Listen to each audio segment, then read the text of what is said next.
So let me welcome you all to the Darien Library for a do-it-yourself winter floral arrangement with Jamie, the manager of the floral department at the Gardner Center and Florist. We're so lucky to have her. She has 20 years experience in the floral industry and she's just a creative whiz.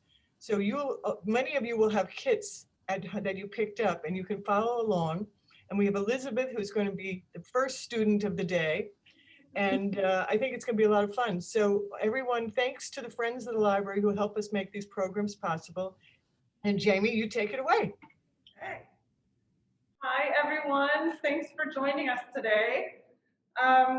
So I thought it would be fun today to just put together sort of a wintergreen arrangement. And those of you that got the kit to design along with, you should have a little birch cube in your kit filled with, I put the floral foam in there for you guys ahead of time. It's so messy. And they're already wet, so that's fine. You're gonna have a whole bunch of greens that we'll talk about. Some pine cones, you'll see a couple wooden sticks or dowels with some wire. I'll even show you how to make these little ribbon loops to go in the arrangement as well. And then the winter greens really should last you, for weeks, 4 or 5 weeks.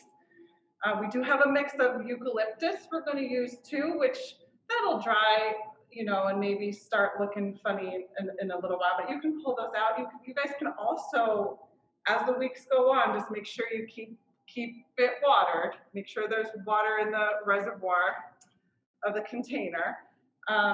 You could even add fresh flowers if you want, like right before your holiday dinner or something. If you'd like, you can just add some fresh flowers in there and just pull those out once they go in a few days. So it's kind of a versatile thing. You can make this too as a gift for someone, as something you've made yourself, and give a nice gift. So a couple different options. I will say, designing at holiday time with all the evergreens is probably the messiest floral work you'll do. So if you folks want to if you want to lay down a towel on your countertop that you're working with, take a second to do that too before we get going. I'm going to describe all the different greenery that we have. And you should, if you're doing this along with me, you're going to want to have a pair of clippers, like garden clippers, and a pair of scissors is all. So if you're still needing to grab those, go ahead. I'm just going to talk about some of the greenery that is in your kit. So I have a couple different, you'll find, if you're doing along with, I love the blue tone of eucalyptuses. So there's a silver dollar eucalyptus that we're using, and a spiral eucalyptus. And the spiral right here is the kind that really has that eucalyptus fragrance. Sometimes folks will grab a bunch and hang it in their shower, and the steam from the hot shower, every time you take a shower, you'll smell that eucalyptus, which is nice. But I love the sort of pale green blue tone of eucalyptus. So you'll have some of that in your kit. The base green that we're going to use is what looks like this. And this is like Christmas tree greens, basically. That's what it's going to look like to you. This is Fraser fir. So that's what we're going to use for the base, if you want to set that chunk of Fraser fir aside.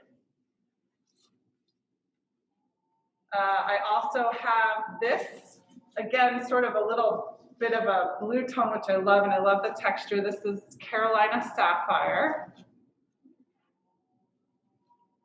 The boxwood that I chose for this, everyone loves boxwood for winter arrangements.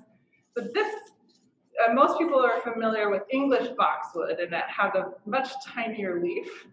And this is German boxwood, and I love just the shiny green of the leaf and their larger leaves than the English boxwood. You'll also find some cedar in here. So this is Port Orford cedar. great texture. Again, I always am thinking about texture when arranging, and especially if we're doing something like this that's very monochromatic because it's all greens, but all the different textures really allows your eye to look at each element. And then also one of my favorites is you should have either 2 little pieces or 1 sort of large piece of magnolia in your kit.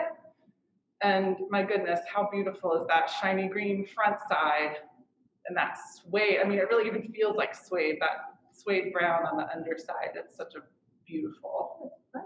It is, it's fuzzy. It feels just like suede, right? Yeah. So magnolia is one of my favorites. Magnolia, you know, that's a southern plant. So if you're using it outside, if we have really harsh temperatures for a while, it will start to crisp up and not look great for you. But it lasts a long time in water inside too. So it's just that severe cold it doesn't enjoy so much. Okay, so hopefully everyone's had a chance to get your tools handy and maybe lay down a towel because this is messy work. You're gonna have sap on your hands after this. Coconut oil works really nicely to rub that on before you soap up to get it all off. That's a little tip.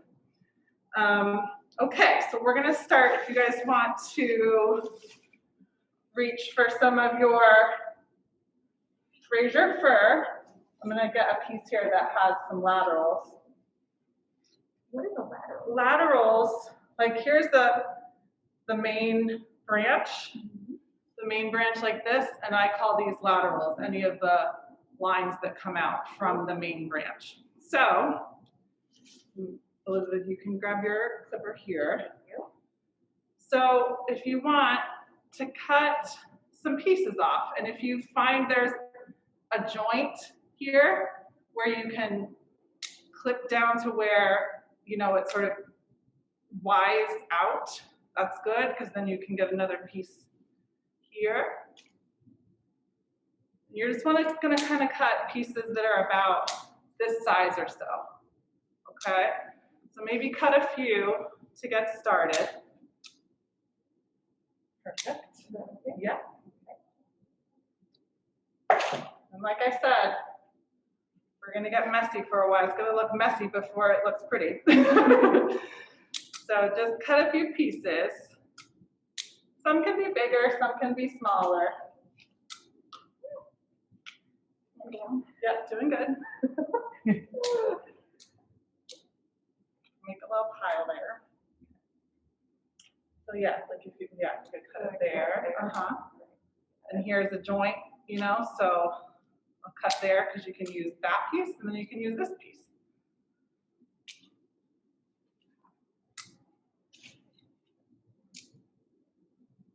Okay. Yep, there you go. Perfect.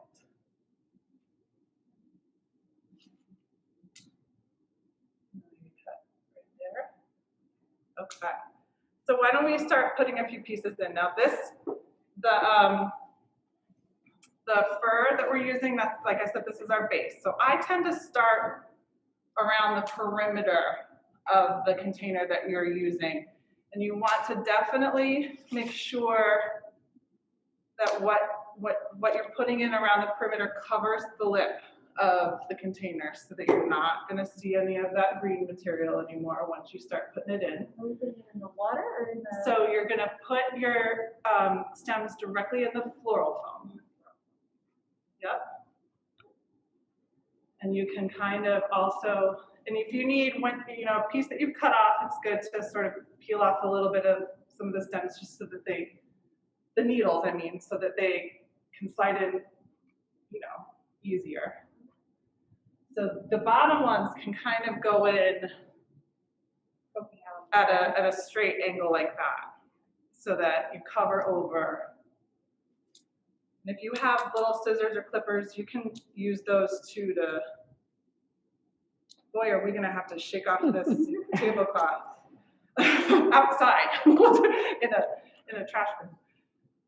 You can just sort of clip some of the needles off if you need to. You know, not all of them, but they'll still go in.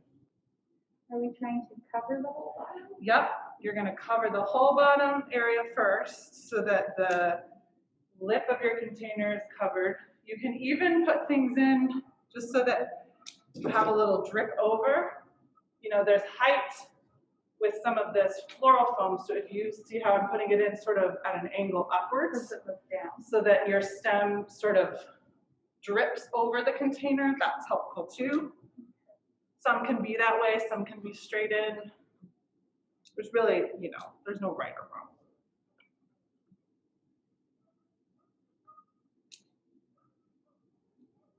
So, all the way around. Can everyone smell all that evergreen? I was telling the girls that, you know, for the first couple days when we get all of this material in, I can smell the Christmas tree smell, and then I can't. I get a good couple days of it, and then I'm around it so much that I can't smell it anymore.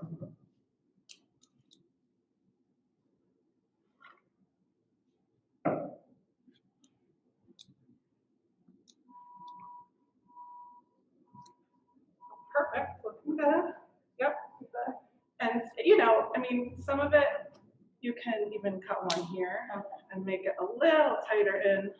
Let's see, a little tighter in. I mean, you can kind of go and make it as big as you want. I will say a rule of thumb when you're designing in a container, any kind, whether it's this type of thing or a vase,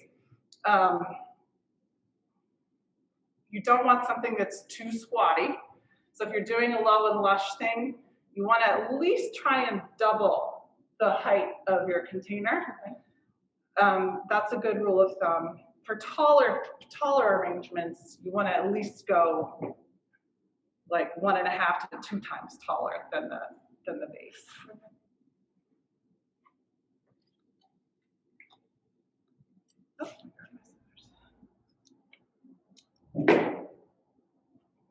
So keep kind of just filling in. Once you get all the, you know, around the base filled in, then you can start working in through the center. So I'm gonna go for it. Yeah. So about like this high works. Maybe the length of your hand, you know what I mean? Mm-hmm. And fill in with more of that Fraser. Right, yep, anywhere.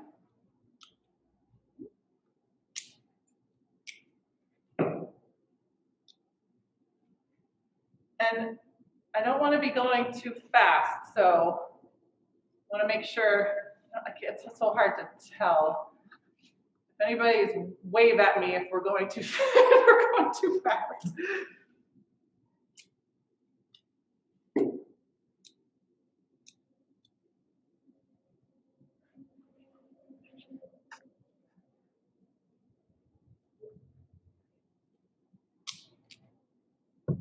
Good.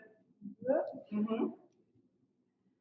I know it's hard to see how it's all going to come together, but yep, perfect. And then sometimes too, because like this is the back of the stem, see? So if you flip it around a little, that way it'll look like the front from that side of the arrangement. You can't put them all in that. No, but you know, it's all going to blend too, but something that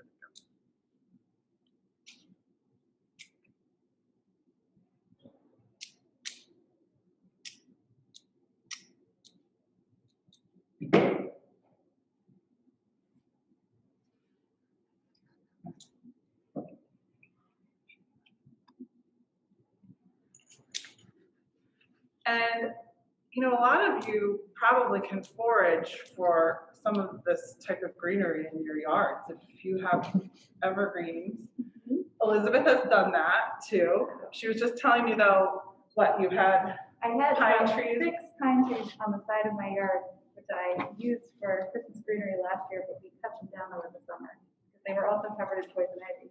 Less festive. Poison ivy is definitely not festive. You don't want that. So you'll have to get some for yourself at, either at the Gardner Center or the market. I know even sometimes the grocery stores sell bunches of greens now too, right? But come see us, because we've got everything we need. And you'll probably see Anna, our big German Shepherd, hanging out with us. Or our cats. Or Bentley, our parrot, will say hello to you. Looking good. Yeah. Yeah.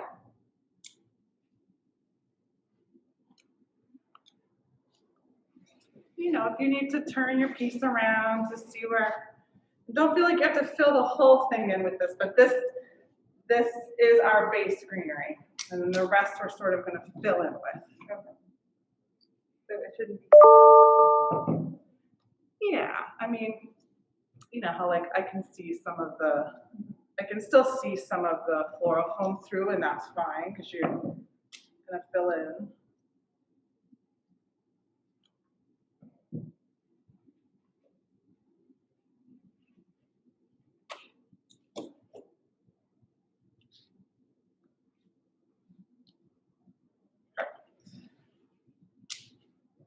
Fill you in a little bit while you go. I'm Lickety Split Joy, who I've worked with. Many of you might know Joy at the Gardner Center. She's our greenhouse manager, house plant expert. She and I have been in this business together for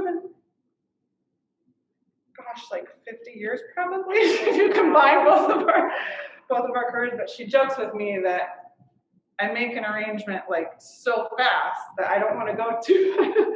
I don't want to go too fast.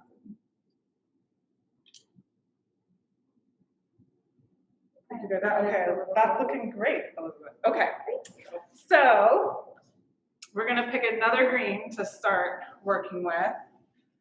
Why don't can you dig in your pile and look for the boxwood? This is that German boxwood again. Perfect. And so many of you have like one big piece. Some of you might have smaller pieces, but I'm going to have, you're going to want to cut here under. This is a nice piece to put in as alone. You can even just sort of peel the sides off, peel the leaves off, put it right in. So if you've got, like I call those again, those laterals. And just And randomly? put them all, yeah, Right. sort of evenly distributed. You can get some aggression out by pulling it.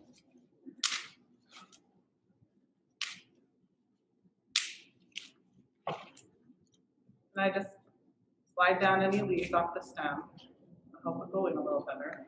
Can you show a close-up of that plant again? Yes, this is that boxwood again, if you guys are looking for it.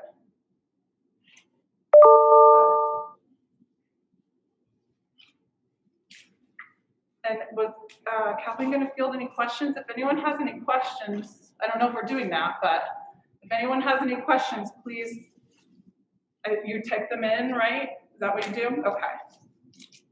We just had one so far, which was about showing the boxwood on close-up. Oh, yes, so, okay.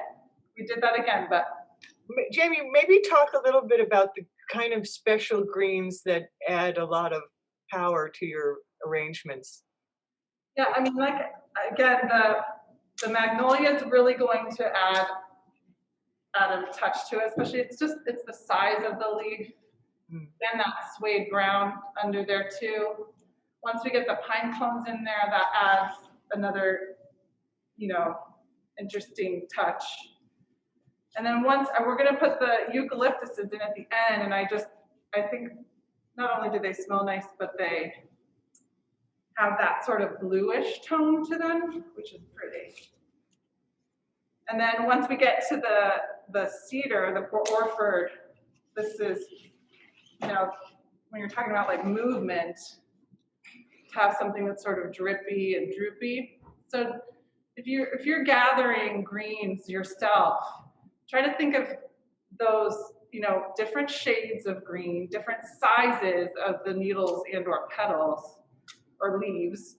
And anything that I like to say that it has movement, something that's maybe drippy or longer, like that. So just, and of course it's a lot about what you like too.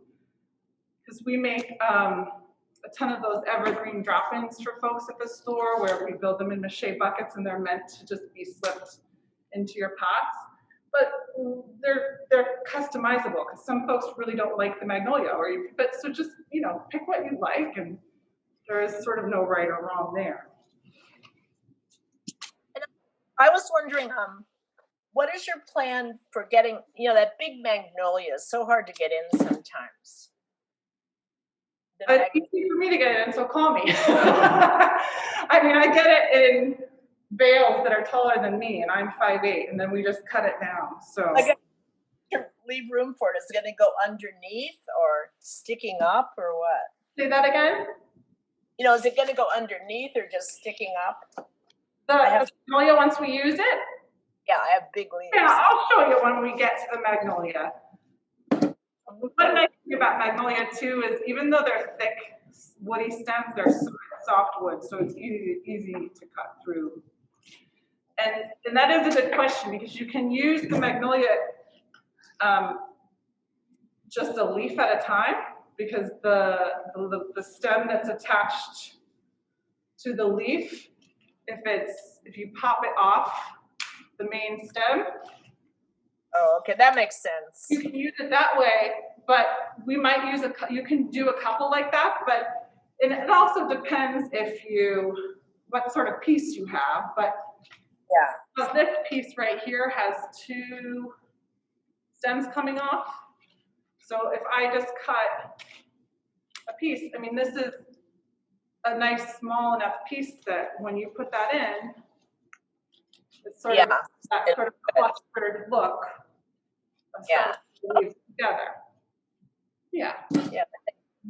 So for this one, for Elizabeth has this kind of piece. So I would right here at this leaf joint, the one that's lower, then you can put this piece in, and then you'll be able to put this bottom piece in. So if you cut it right there. Okay, that makes sense. 2 pieces like this. Yeah. You can use the whole piece, both pieces in as they are. Just you're just going to want to cut this one a little bit shorter, but this one's ready to go. That makes sense. Thank you. Make picks out of them, right? All over? Yeah.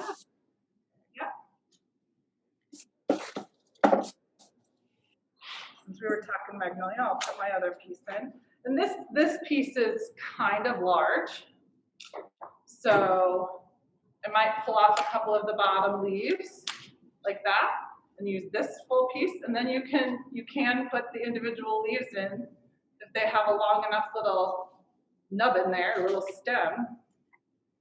And you can place these too, if you're doing the individual leaves, you can place it so that if you want to see the suede side a little more, facing to the view of your eye.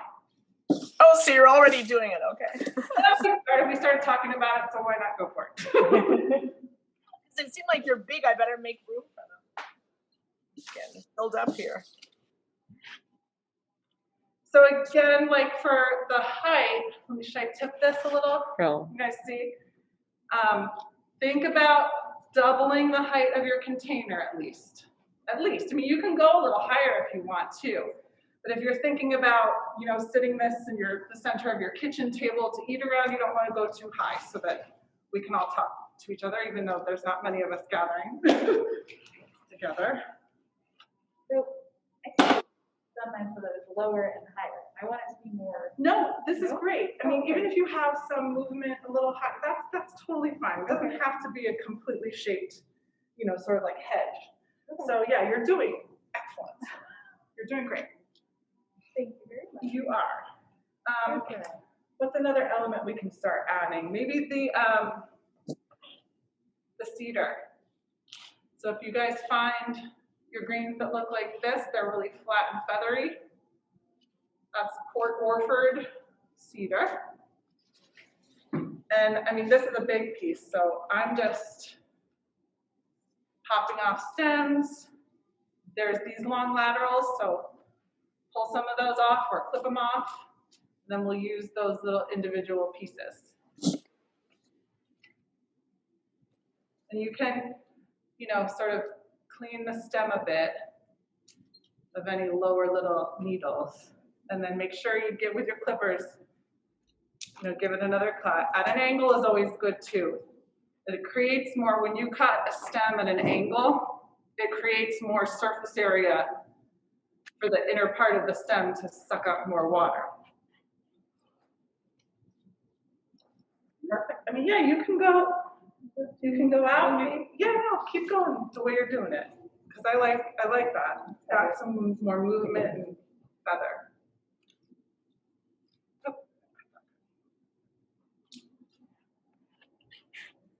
And with the cedar here too, if you put some pieces low and have it dripping down, I love that drippy look over the edge.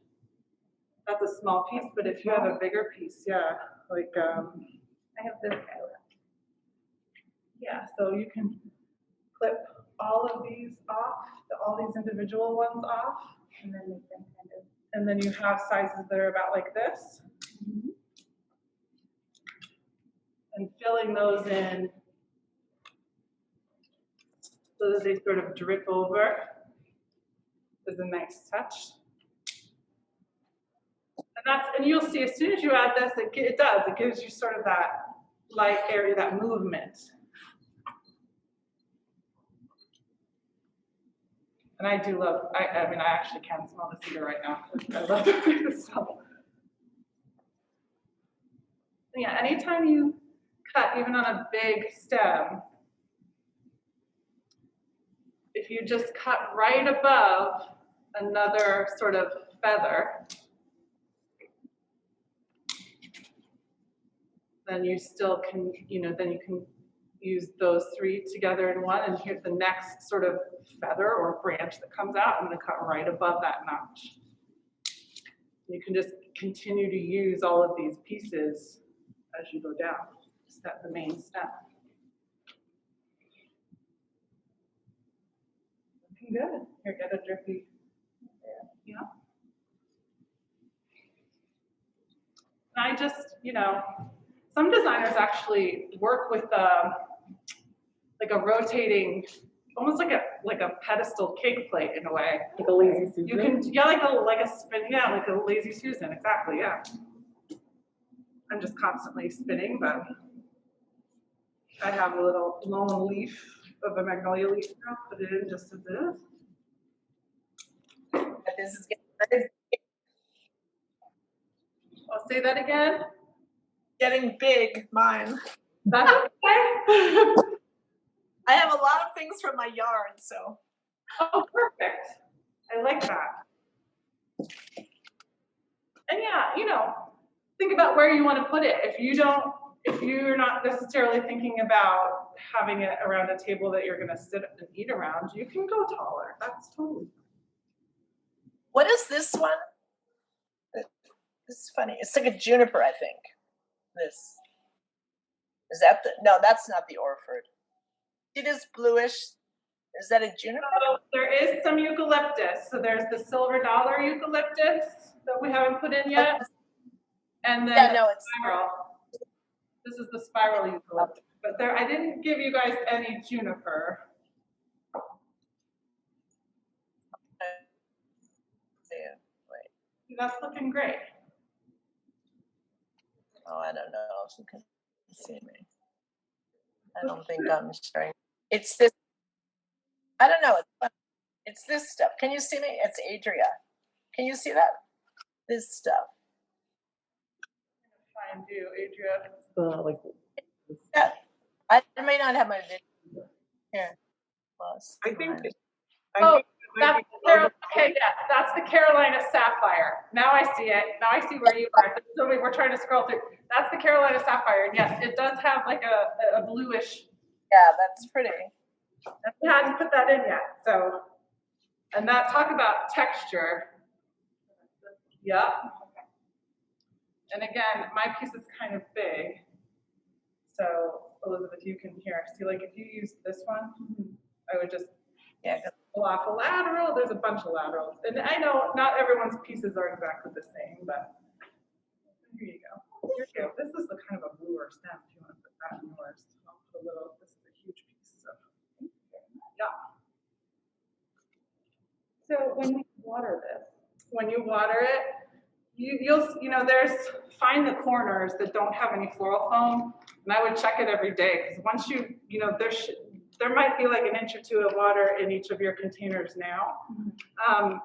But now that we've got these greens in there, they're gonna start drinking. So I would check it, maybe just check it every day. And in the corner, you can just I would keep it full up to like maybe like an inch below the water, you know, the lip of the plastic in there. What's the best way to water it? So you can bring it over to the sink and in the corner, because that plastic liner in here is all the way, it fits nicely. So I would just bring it over to the sink, or if you've got a little watering can, just in one of the corners there where there's no floral foam, just fill it. Yeah. And I filled with pine already.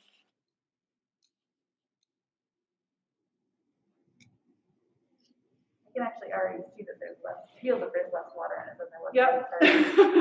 I did too. It was right at my finger. Yeah, it's kind of amazing. Once you give a fresh cut to these greens, they start drinking. Just like you know, if you folks do a fresh tree, you know how you get that fresh cut, or you always should at least, then it should be put in water within an hour. Yeah. Seal up, like the sap will seal up on the edge, and then it won't drink if you don't get it right in. But you'll notice that your tree drinks a ton the first couple days, because it's drinking all, and then it'll glug the first couple of days, and then it'll start sipping.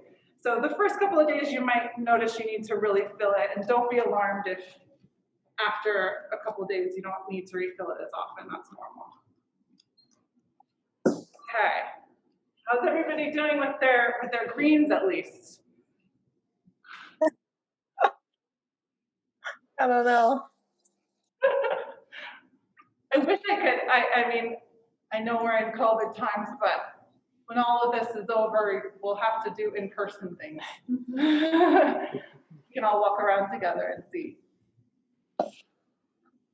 You're doing a great job with the demo. Thank you. Thank you so much. It would be fun to see everyone's at the end. I know. Oh, absolutely. We'll take a picture of it. Oh, yes. You guys can email me your pictures. Sure. Yeah. All right. Well, if you've got most of your greens in, and the thing that's so nice about that green floral foam, even though I don't use it all that often, but really for the winter greens, it is nice because it retains the water so well and keeps it in there. But if you have like a little empty spot for some reason, you're not going to really see it because it's all the same color. So yeah. So you can get your last sapphire in there, and then, you know, it's tall, but if you put it at an angle, sort of hanging down like that, yeah, perfect. So why don't you have a couple cones, pine cones on picks, which makes life easy. If you're in the woods and you find some pine cones and you're foraging for them, obviously they're not pre-done for you like that.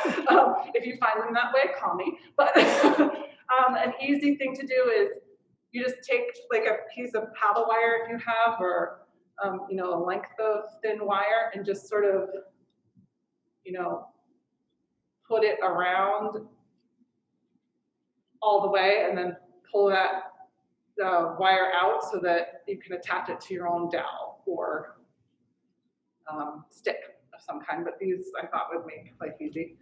Use the wire itself. Like you wrap the wire around, the wire strong enough to hold up the.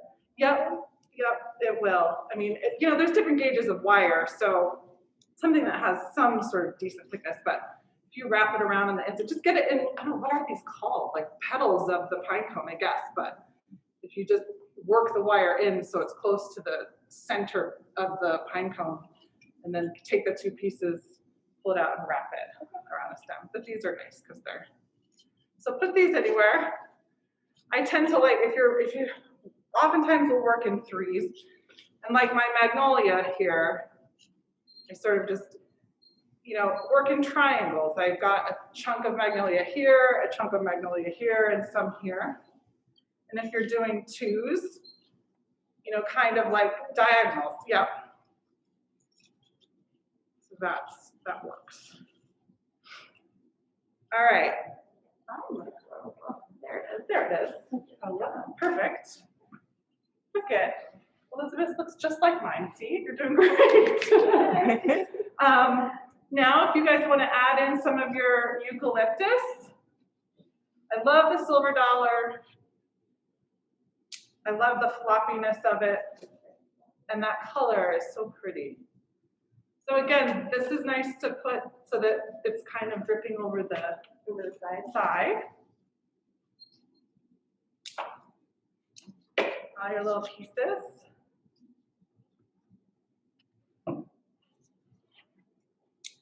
And one thing I should, you know, when you're starting out cutting stems, it can be a little intimidating because it's, if you cut it too short, then you kind of, you know, then Messed up.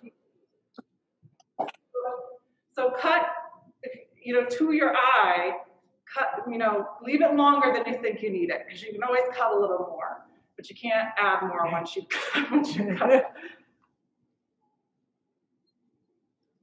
Logical. Yeah, once you, it is a little, you know, once you've got so much in there, it is kind of hard. You just gotta kind of find a spot that it'll. So it's there, but it's not healthy. Yeah. And that was also the big.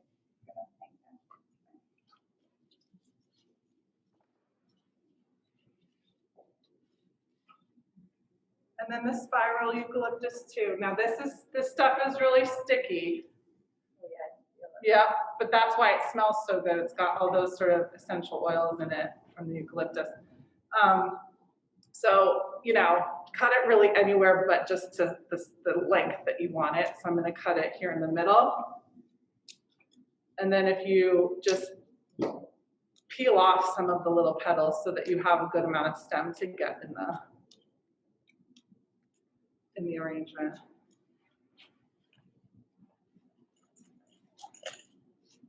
So you can also add fresh or faux berries to this. The faux ones look so real nowadays that, you know, then you can save them for next year. The pine cones you can use year after year. You're pulling this apart. The floral foam is not reusable, right? No, that's a one and done thing because you've poked a ton of holes in it and it kind of gets crumbly once it dries out. So.